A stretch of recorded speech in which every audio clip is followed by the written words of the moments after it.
दिनै मुलुगनां आइजो सान। मुलुगनाङैनो आइजोफोरखौ मान होनानै फालिनाय दिनैनि बे सानखौ भारत हादरनि दाब दाब ओनसोलावबो गुबुन गुबुन आफाद गौथुम आरो सोरखारि नङै फसंथानफोरा बायदि बायदि हाबाफारिनि गेजेरजों फालिबोदों। बेबादिनो तामुलपुर जिल्ला एबसु आरो तामुलपुर जिल्ला बर' बिमा गौथुमनि बानजायनायजों तामुलपुर जिल्ला सिंनि निजटेफिलि गरम सिंनि सिखना बर' गोजौ फरायसालिनि गेवलां फोथाराव मुलुगनां आइजो सान फालियो। मुलुगनां आइजो सान फालिनाय हाबाफारि बादियै फुंबिलि समाव आफादनि फिरफिला बिरहोनाय, बड'फानि मुसुखा आरो मुंख्लंफोरनो बिबार बावनाय बायदि हाबाफारि जालाङो।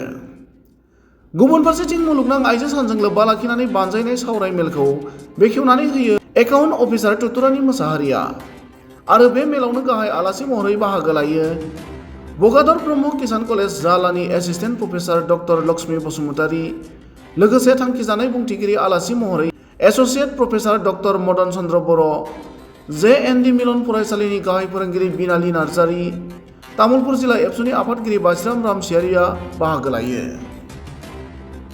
तामुलपुर जिल्ला दुलाराय बर' फरायसा आफाद, तामुलपुर जिल्ला बर' बिमा गौथुम आरो तामुलपुर दख'रा दुलाराय बर' फरायसा आफाद जों जथायै दिनै तामुलपुर जिल्लानि सिङावनो थानाय नैबे सिखना बर' गोजौ फरायसालिनि लांगोनायाव जोङो सानसेनि मेहेरगोनां हाबाफारिजों मुलुगनां आइजो सान बेखौ जों दिनै फालिदों आरो बे हाबाफारियाव जोंहा फुंनिफ्रायनो फुंबिलिनि आर'ज, बड'फानि सावगारियाव बिबार बावनाय आरो बेबायदिनो मुंख्लंफोरनिसिम बिबार बावनाय आरो जोंहा गेवलां मेलबो दङ।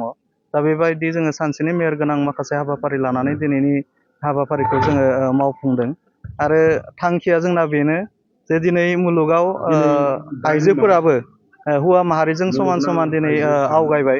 दिनै जोङो नुदों भारतनि जोंहा रांखान्थि मन्त्रि, फाइनेन्स जोंहा मिनिस्टार निर्मला सीतारामन, दिनै आसामनि फाइनेन्स मिनिस्टाराबो बेबायदिनो आइजो, दिनै भारतनि प्रेसिडेन्टआबो दिनै आइजो।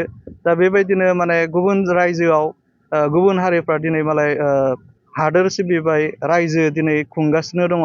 दा बेबायदिनो मोनफ्रोमबो हारिनि हादरनि खामानि मावनायफ्राय गुबुन हारिफोरा दिनै आइजोफ्राबो दिनै दावगागासिनो दङ।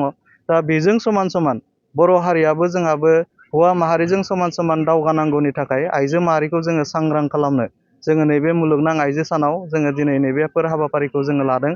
दा बे हाबाफारियाव जोंहा गाहाय आलासि महरै जोङो लिंनानै लाबोदों बगादर ब्रह्म किसान कलेज जालानि जोंहा assistant professor doctor Lakshmi Basumatary, बिथांखौ जोङो लाबोदों आरो बेयावनो जोङो बेखेवगिरि हिसाबै जोङो लिंनानै लाबोदों जोंहा APCआव पास खालामनाय तुतुरानि मुसाहारि, बिथांखौबो जोङो आलासि महरै जोङो लानानै फैदों आरो बिथांमोननि बिबुंथिनि गेजेरजों तामुलपुर जिल्लानि सिङाव थानाय जोंनि साफ्रोमबो बर' आइजोफोरखौ जोङो दिनै फोजाखांनो जोङो नागिरदों आरो बिथांमोनखौ जोङो सांग्रां खालामनो नागिरदों। बिथांमोनखौ जोङो राफोद खालामनानै जोंनि समाजखौ जोङो जौगाहोनो, बर' हारिखौ जोङो गेरेमसा हारि दानो, बड'फा उपेन्द्रनाथ ब्रह्मनि बर' हारिनि जि मोनसे माइल खुन्थिया बर' हारिखौ गेरेमसा हारि दाफुंनाय बा दानाय, बेखौ जोङो मोनफुंनो थाखाय आइजोफोरखौबो हौवा माहारिजों समान समान लांनो थाखाय तामुलपुर जिल्ला दुलाराय बर' फरायसा आफाद, तामुलपुर बिमा गौथुम आरो तामुलपुर दख'रा दुलाराय फरायसा आफादा जों जथायै दिनै नैबे हाबाफारिखौ जोङो लादों। 8 मार्चनि गोजोन फुंबिलि सुनिबाराव दिनै मुलुगनां आइजो सान फालिनाय सानाव दिनै आइजोफोरखौ सांग्रां खालामनो थाखाय तामुलपुर जिल्लानि दख'रा दुलाराय बर' फरायसा आफादा दिनै सिखना बर' गोजौ फरायसालियाव गेवलां मेल खुंफुंनो लादों। बै गेवलां मेल खुंफुंनो लानायाव आइजो माहारियाबो दिनै एसे खोमानाय थाखोमानाय गोहो बोलो मावनो हानाय गुन बिथांमोनाबो दङ।